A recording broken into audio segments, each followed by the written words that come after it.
enjoyed the film. We're now going to have a little panel discussion and the 4 questions and answers. We're going to take questions from the audience. Could the panel members please come up? For many years I was in journalism. I was a reporter, and people used to read my stories, but they never applauded. It's a lot different when people clap because of your work. How many people here, if I can ask, were involved in what you just saw? Please raise your hands. You know, give yourselves a round of applause.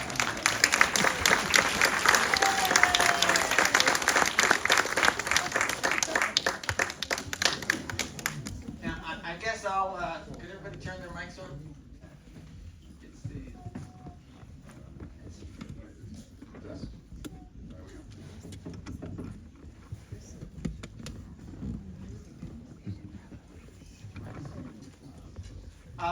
Could the panel members please introduce themselves, starting with Walt here? I'm Walt McCree, former founding member of the board of directors of Delaware, resident of Point Pleasant for 52 years.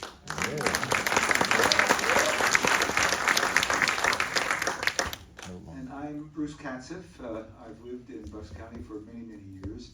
Was very involved with the pump. Did for a period serve on the board of Delaware. And pleased to be here with you folks today.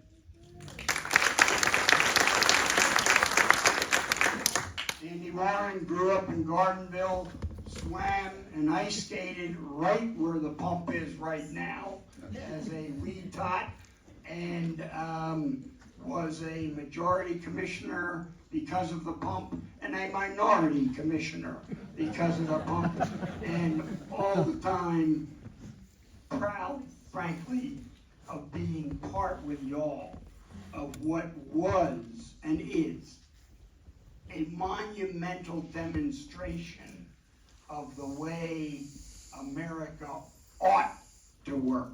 I agree with Chuck Yarmock, and I never did when he did before. But that was true. We need more.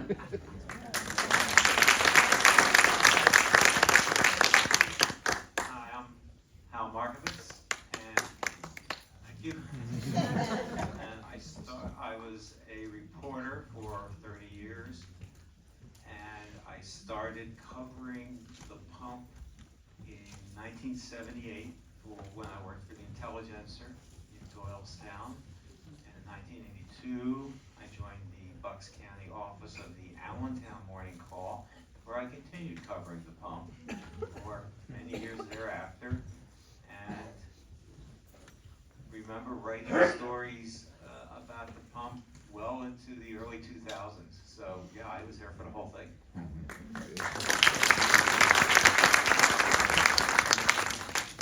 Okay, while everybody's getting warmed up, thinking of the questions, I'll ask the first one. Panel members, aside from the environmental issues, what united the thousands of people who took part in these protests? Start with Walt. Well, you know, I think you've really identified it, Lanny, that the sense of community was overpowering. It was the context in which all the action was taken, the sense of family and belonging to the community and to Bucks County as well. I think there was a very deep, passionate connection and concern for that. And I would say that there were a couple other factors that were really important. We must remember that 3 Mile Island happened in 1979. It was the largest environmental damage that happened in America, the biggest nuclear power. And the opposition to nuclear power, which at the time was very much a part of the environmentalist movement, interesting that shifted a little bit today as nuclear power is seen in a somewhat different light. But that was, I think, a driving force. It was fear of Limerick that was a significant motivator. I also think that many of us had grown up through the anti-war movement, the Vietnam movement, and also through the civil rights movement. And those movements were the ones that taught us about nonviolence and taught us many of the techniques. So all of that then was focused on, this was a project that was in our own backyards. This was going to affect our community, and our community wasn't going to benefit at all. This was taking from our community to build elsewhere, and also importantly, to build a nuclear power plant, which at the time was a source of fear, because we had been through 3 Mile Island. And if I can build on Bruce's point, prior to the Limerick development, there was Tox Island. That was a context specific to the Delaware River concern. That was a tragic development in the lives of many families whose generations lived there, but it was a threat, and it was certainly something we were aware of. And also, I believe that PICO had plans for a nuclear power plant in the Delaware also, so that was another piece of it. I really think that the nuclear power issue was a critical piece of the puzzle in the whole anti-pump movement. I won't repeat what Walt and Bruce said, but I totally agree. Initially, it was the 150 people who live in Point Pleasant. This is our neighborhood, you government's coming in and messing it up. That was initially. But in the time, the early 80s, nuclear power was everything. We had gone through the ones that you said, but something happened at up at St. Lawrence. That there were nuclear issues. You mentioned nuclear, and people came from Arizona to Point. That's true. To Point Pleasant to demonstrate. So it was initially hometown, homegrown people protecting where Andy Warren used to swim. But overall, you mentioned nuclear, and all bets were off. I think I was absolutely stunned at how this issue cut across party lines. We look at the state of politics today, and we see how divisive it is, and how the left can't get along with the right, or the D's and the R's aren't on the same page on anything. Well, it was pretty much that way back in the 80s, the 70s and the 80s too. And at the start of this project, back into the 60s, this had generally bipartisan support. When the original idea, the original plans for this surfaced in the 60s, both party, government leaders from both parties saw the benefits. The county went through a devastating multi-year drought. It was very clear that developers were coming in huge swaths. There was going to be a lot of water needed. Limerick really wasn't an issue back in the 60s, that came later. But then, when more information came out about this, when it was becoming very clear and evident what this would lead to, when Limerick did become a part of it, people on both sides of the political spectrum in Bucks County saw the issue for what it was, and that brought them together. And of course, there were people on both, believe it or not, on both sides who continued to support it. But the way that this issue unified, the political activists in Bucks County, I just found amazing. And one thing that happened out of this that kind of eventually went nowhere was something called United Slates, in which a lot of people, including many people from the pump movement, wanted to see if they could get together and run people from both parties and support them.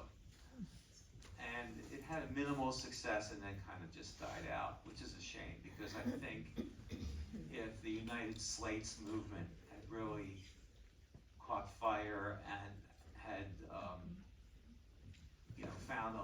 traction than it did, I think things would be a lot different today. Yeah, I want to just make one comment about one of the things that annoyed me most during the thing, and that frankly was what I would describe as the arrogance of the judges. When the judges decided to, and it wasn't the commissioners who did the wording, when the judges decided that they would write the referendum so that you had to vote yes if you were against it and vote no if you were for it, in my mind reflected this arrogance that the judges thought we were all too stupid and we were going to be mistaken and that we couldn't. It really, really offended me when they did that. Of course, what happened was that the people were not stupid. They were able to see through it, and they clearly did the vote. But that was one of the things that I found personally was a time when I felt like we were not respected by the county judges when they decided to word the referendum in the manner that they did. All right, thank you. Any questions from the audience? Yes, ma'am. I was wondering when the judge ruled, what position the county took? Was the county, advocating for the judge, like, yeah, I have no idea who the parties were, was the county a party in that lawsuit? Did the county testify saying that the contract had been executed and we're bound by that? And were there opportunities for the county to meet their contractual obligation without getting the pump built, and was that considered?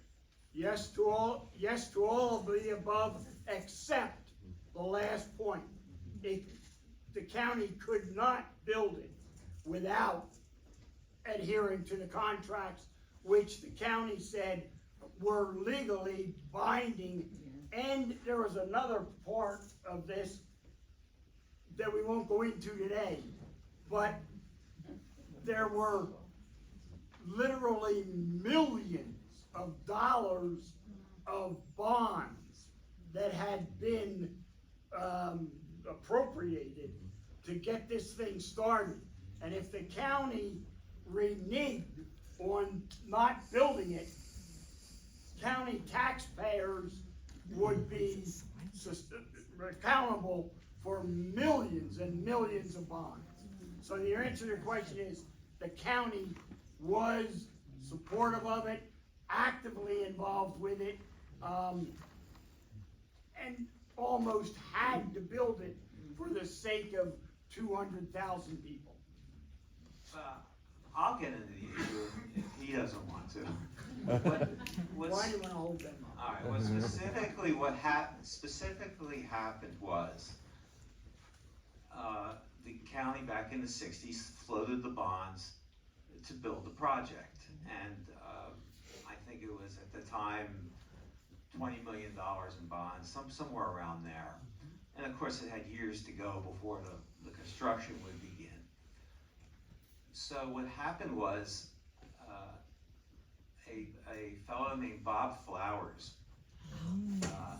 that name will mean a lot to a lot of people here, was appointed to the Neshaminy Water Resources Authority, specifically by former Board of Commissioners Roger Bowers and George Metzger, who had grown cold to the idea of the pump. And they appointed him to the NWRA board specifically to find a way to shut it down. So Flowers gets appointed and starts looking at the finances and, sees that the county had floated some $20 million in bonds, and to stop building the project, the county would have had to buy back the bonds. The bonds, the interest rates in the subsequent years had gone up, which means it would have cost several $1 million more to buy back the bonds than to go ahead and build the project. And on top of that, the only other, as Andy said, the only other way to do it was default on the bonds. And that means, I'm sorry, there was one other point. The bondholders, according to the rules of the bond, were guaranteed a profit. So not only had the interest rates gone up, but they would have had to give those bondholders the profit if they had bought back the bonds. So it was probably, I don't know, tens of $1 million more to buy back the bonds. To default on the bonds would have been financial chaos. The county's bond rating would have dropped down to 0 or whatever. Maybe the courts would take over the county budget. Who knew what would happen? So Flowers, looked at that and said, we can't shut this down. We have to build it. And so that, I think, goes in a little more detail about, why the county couldn't shoulder that expense of not building the pump. Yes, ma'am. So, in the beginning of the sixties, when the project was first proposed, were there public, meetings and plans discussed and open review? Was that happening back then? I don't think so. The county commissioners of Bucks County got sold on the idea and voted unanimously to build They it. wouldn't have the extent that you have today with the environmental agencies and going through the 7 hurdles of hell to get to a project. But what they did have was Lake Delina came about because of the pump. Some of you know Beth Taylor. Her father used to come and jump all over us because he has a car in the bottom of Lake Delina because the county, once they did Lake Delina, Lake Caroline, Nakamixon, thank you. People were in favor of that. That it wasn't the nuclear idea yet. It wasn't so much, oh, this is going to give us recreation and it's going to protect my farm. That essentially is where it started. Let me just also throw out one quick comment about that. A friend of mine who was a county commissioner years before Andy and Elaine, I remember him telling me that after he was appointed as a county commissioner, one of the first things that happened was that he was visited by people from PICO. And they sat down with him and said, we're the real power, we are the people who are really in control. And it just simply, for me, said, gee whiz, compared to our government, there were forces running the utilities that really had much more power. And I'm sure they're the people who were involved in getting it all started, in the 60s. So, I don't know if it was your experience, Andy, but I was told by a former county commissioner, it was one of the first things that happened. He was visited by people from PICO. Actually, Question right here, sir. I remember how frightened everybody was by 3 Mile Island, particularly right at the beginning. And there were talks as to how big an area of Pennsylvania would have to be evacuated, like, And I think a lot of us were really turned against nuclear power by that. And I have been told that after the pump was built and the water was flowing, it never went to cool Limerick. Is that correct? can you hear that in the back? Yeah, the gentleman said that he had heard the water never went to cool the nuclear plant at Limerick. Initially it did, and it did for, I don't want to say several, but a few years. What happened was, and actually I believe Delaware even put this in its court filings to say, yes, there are alternative sources for this water. What happened is, up in the coal region, there are a lot of empty coal mines. And what happens is it rains, the water perks down into the mountains and fills up the coal mines. There was a plan, and it was originally discarded by PICO, to tap the water out of those coal mines and funnel it down from the coal region toward Limerick. It was a much cheaper alternative than the pump, but for whatever reason, they didn't go that way. After paying for their share of running the pump, the Bradshaw Reservoir, there was just an enormous cost in it. They turned around and went back to the coal mines and got the water out of there. And they had been doing that for several years. Toward the end of the film, you saw Tony Bellotti, who runs the North Penn Water Authority, and he told us a few months ago that occasionally they do send water to Pico from the pump when Pico needs it. I guess, when the coal mine goes dry. So, yeah, you're right. There was an alternative source for that water, and they just didn't accept it at the time. Not to start a war here or renew one, you do realize that in 12 years, 2035, the permits for the pump end and have to be renewed. So those of us, as I look around here, if we aren't there, get your grandchildren ready to go.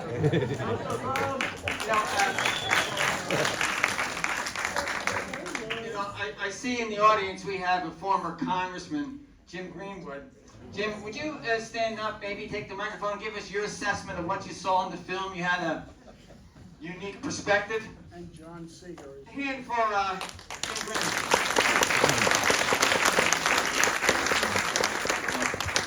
Thank you. The one kind of humorous memory I had, I lived in Point Pleasant, literally a stone's throw from the pump. And I had a Christmas party early on in the process at my home.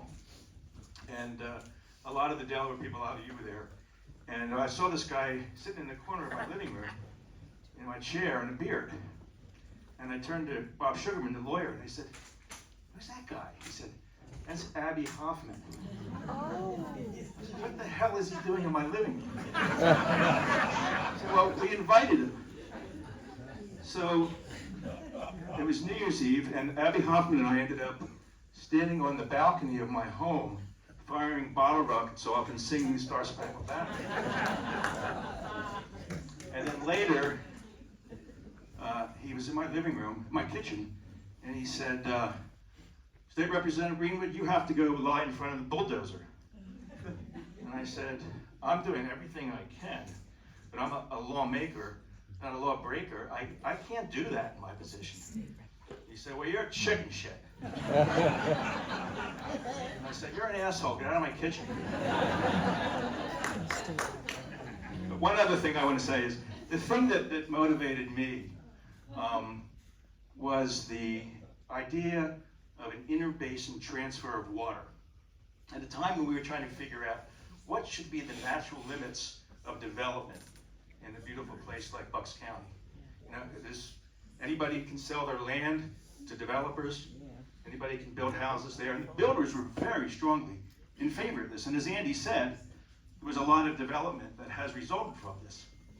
And to me, it seemed like the amount of water in a watershed should be a natural limit on growth.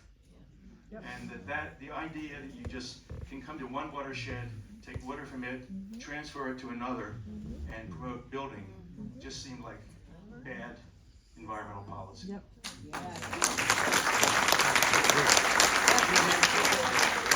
Well, I also hear that Pete Costamar, former Congressman Pete Costamar's former Chief of Staff, John Seeger, is here tonight. John, would you mind coming up to the front and maybe give us your assessment of what it was like back then? I know Peter was very, very active, and you were standing right behind him. So you'll have a great perspective on this. And thank you for coming, too, by the way. John. Thank you. Well, many of you may know that you probably know that a few years later, Peter Cosmire and Jim Greenwood had a bit of a campaign together. I'm not sure together is exactly the right word, but they were both on the ballot. Jim won and went on to serve as a distinguished member of Congress for many years. Peter lost and went on to do various things. The point I'm making here is during this particular fight, I don't think there was any significant difference in terms of their point of view about the pump. It wasn't Republican, it wasn't Democrat, it was about the very issues that Jim just talked about. So that was a moment, and sadly, I think we have moved so far in the other direction in this country right now, and that's a real shame.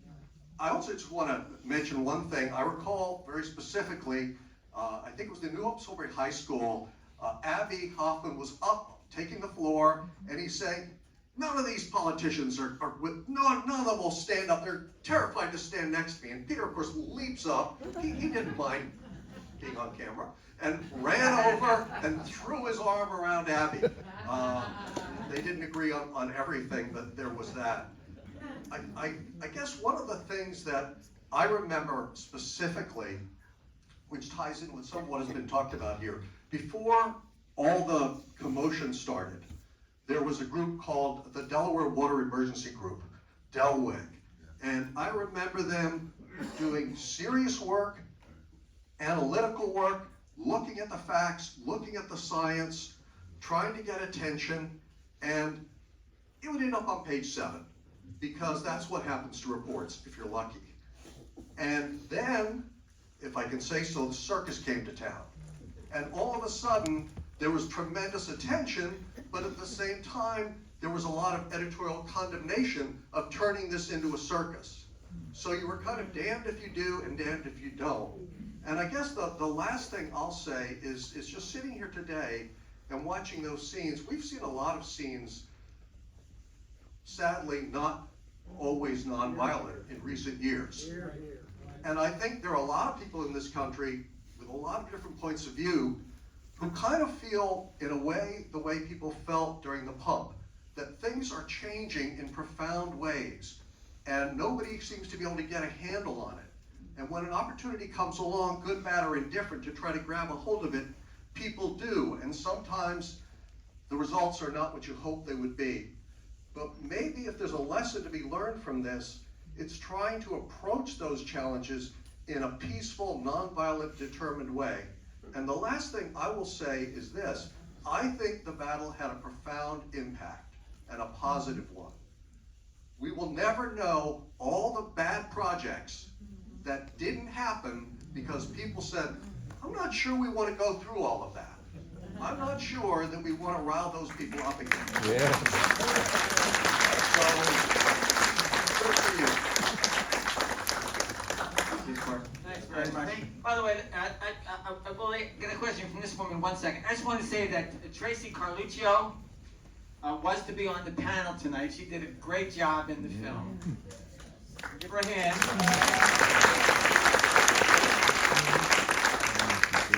And at the last minute, she decided she didn't want to be on the panel. If anybody here knows her and is her friend, call her and say she can still be on the panel tomorrow night. Yeah. Tracy is great, and I wish she were here. Okay, question. Yes, ma'am. What compelled you to make the movie? Well, I'm sort of an amateur filmmaker. I made a couple of small films, and then Hal and Andy, who did their book on politics, said to me, you know, it's the 40th anniversary of Point Pleasant. Why don't you make a film about it? I said, that's a great idea, and that's what I did. And then when I got a hold of this found footage, that made the film even better, and I just thought it'd be great. But I didn't expect all these folks, all you lovely people, would see it. Next question. Yes, right there. How do you plan to widely distribute this great film? Well, thank you for calling me great. I think we're having another showing tomorrow night here at 7. And then October the 1st, it's going to be in Lambertville at a place called the Acme Screening Room. That's going to be 3:15, October 1st on a Sunday. I was thinking about calling PBS in Philadelphia to see if they might be interested. I'll tell them that it's sold out at the County Theater. Maybe they'd like to run it. But, you know, it's not totally, I mean, I didn't get I didn't get releases from the people in the film. That song that Pete Seeger sung, I didn't pay any royalties for that. So I don't know if Channel 12 is going to pick it up. But ultimately, You said you were gonna call Fox News. ultimately though, once I go through all the possible avenues, then I will put it on YouTube and it'll be available for anybody that wants to see it. Lanny, if I may, I just wanted to say thank you.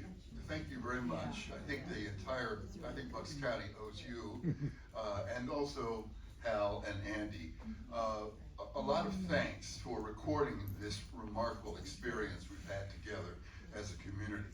I think, thank you.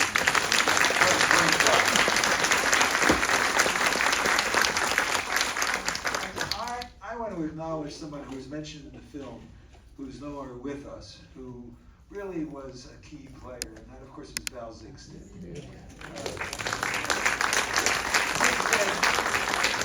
Zigsted was just an amazing guy, and my strong memory was we would sit in his geodesic dome that he had as a studio with very little heat.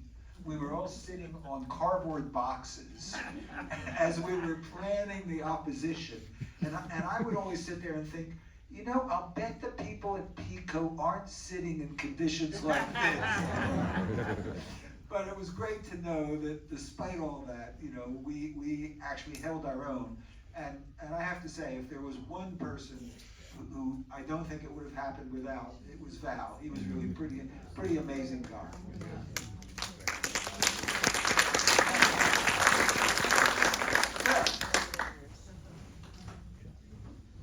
My name is John Danaher.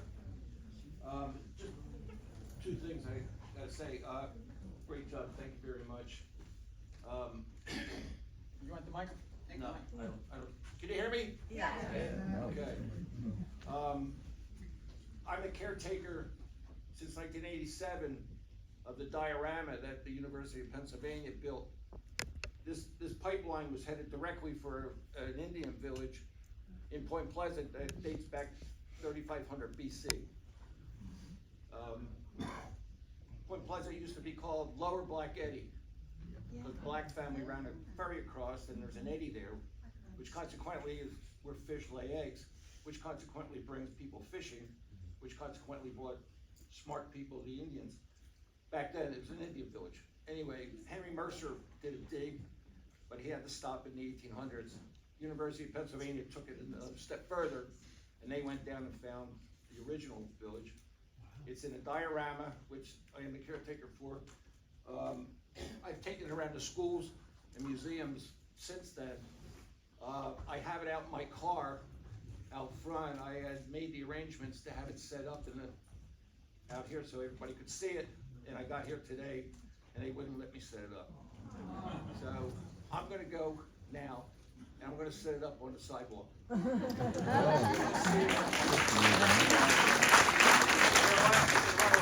They can arrest me, so all the arrests aren't finished. Let me just make a suggestion. You know, there is an exhibition up at the Michener Art Museum right Yes. now about the millennium. It's actually headed there, Clint. Great, you should certainly be talking with them, because that would be a great venue. There's interest in that. The museum has done a terrific job. Yeah. Incidentally, if you haven't seen that exhibit, you should definitely go see it. It's an exhibit that's really talking about the idea that the artistic traditions in this community are not just among the white Europeans, but actually go back to the native people who were here. It's a really wonderful exhibit. You might get to the museum and see it. So I ask everybody, just take a minute, just look at it real quick. I have artifacts. It's very interesting. If you want to use it sometime in your school or for an educational, anything, just, you know, you can talk to me and I'll bring it over. Question right here. I'm very impressed and amazed at this whole thing. Unfortunately, I didn't move here till 2000, but we still are stewards of the river, and the current things that I know about that we have to still be aware of, and I'm sure there's more, but I've come to see that they spray Roundup around the river over by this Lambert Hill Inn. I watched them do it, and I all know that now they want to put lights and have light pollution right across the bridge, the bridge, and I think, you know, we still have to keep these things from happening, because we all have that love of the river. I think we're probably gonna have to wrap this up. I was waiting for somebody to come and give me a signal, but I guess maybe we can take one more question. Yes? Here's our former state representative.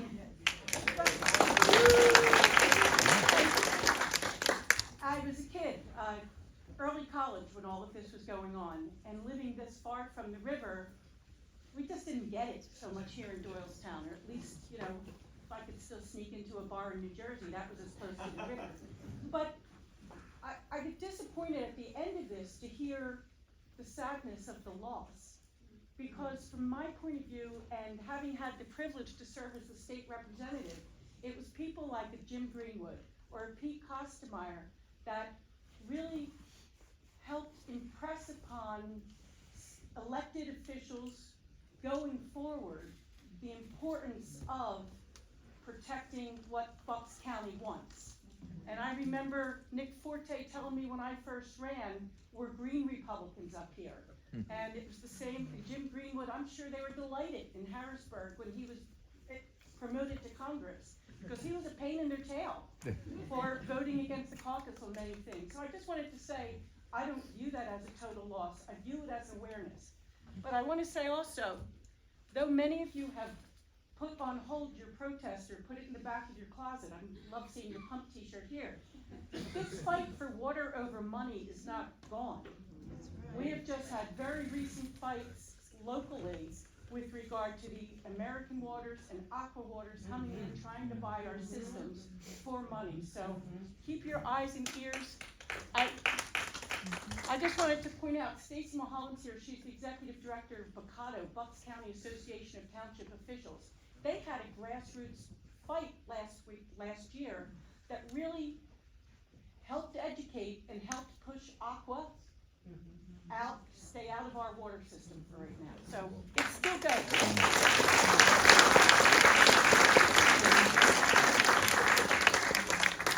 Well, I guess we should wrap it up. Thank you again for coming out, supporting this film. And tell your friends what you saw. It's history, and everybody should try to remember it. Thank you very much.